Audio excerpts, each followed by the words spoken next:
এই সময়ে আপনারা দেখেছেন যে গতকাল প্রধান উপদেষ্টা তিনি একটি বক্তৃতা দিয়েছেন, বক্তব্য করেছেন জাতির উদ্দেশ্যে, এবং সেই বক্তব্যে তিনি কিছু সংস্কারের কথা বলেছেন, কতগুলো বিষয়, এবং সেখানে সংস্কারের জন্য যারা দায়িত্বে যাদেরকে দিয়েছেন তাদের নাম, এবং তিনি মোটামুটি ভাবে তার যে একটা ভিশন এই সরকারের, সেই ভিশনের কথা মোটামুটি যাবে মোটা দাগে তিনি তুলে ধরেছেন। এখানে আমি মনে করি যে আমরা সংস্কারের কথা সবাই বলেছি, সংস্কার প্রয়োজন, সেটা আমরা বলেছি, কারণ গণতন্ত্রকে একেবারে ধ্বংস করে ফেলেছিল। সেই ক্ষেত্রে অতি দ্রুত যেন এই সংস্কারের কাজগুলো শেষ করা হয়। মূল যে বিষয়টা রয়েছে গণতন্ত্রের জন্য জনগণের প্রতিনিধিদের শাসন, তাদের পরিচালনা, তাদের শাসন, জনগণের নির্বাচিত পার্লামেন্টে এই দেশ চলবে, সেই বিষয়টা যেন আপনার অবশ্যই দ্রুততার সঙ্গে আপনার সমাপ্ত হয়, সেটি আমাদের প্রত্যাশা থাকে। Redmi 13 স্টাইল বানাই দুনিয়া কাঁপায়। আমরা এই ইন্টারিম গভর্নমেন্টের সাফল্য কামনা করি, কারণ এই ইন্টারিম গভর্নমেন্ট আন্দোলনের মধ্যে দিয়ে এসছে। আমরা আশা করব যে তারা জনগণের আশা আকাঙ্ক্ষার প্রতি একটি কথা আমাদের খুব স্পষ্টভাবে বলা প্রয়োজন, গণতন্ত্রের কোনো বিকল্প নেই। গণতন্ত্র হচ্ছে একমাত্র সিস্টেম, ব্যবস্থা যা জনগণের আশা আকাঙ্ক্ষার প্রতিফলন ঘটাতে পারে।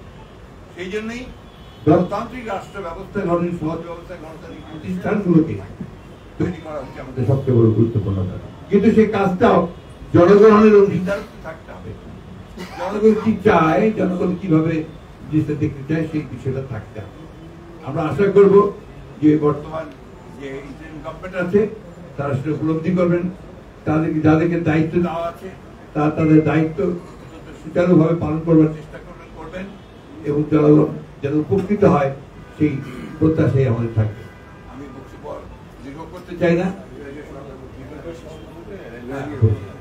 আরেকটি বিষয় আমার বাদ পড়ে গেছে বলি, আমরা 15 তারিখে বিভাগীয় শহরগুলোতে অর্থাৎ মহানগরগুলোতে সেখানে ওই গণতন্ত্রের সমাবেশ র্যালি হবে।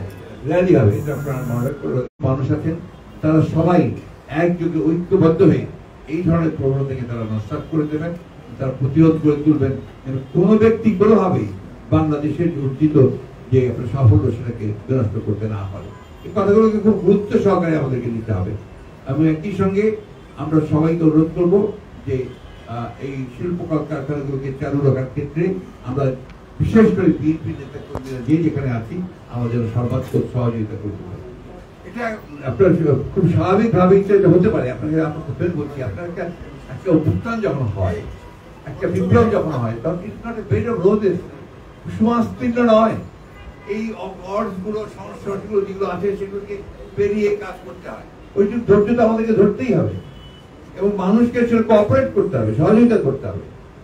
আমি মনে করি যে এখন আমাদের একমাত্র কাজ হচ্ছে ঐক্যকে অটুট রাখা, এবং নিজেদেরকে ধৈর্যশীল হওয়া, এবং একেবারেই এই ধরনের কর্মকাণ্ড যেন কেউ করতে না পারে তার জন্য প্রতিরোধ সৃষ্টি করা।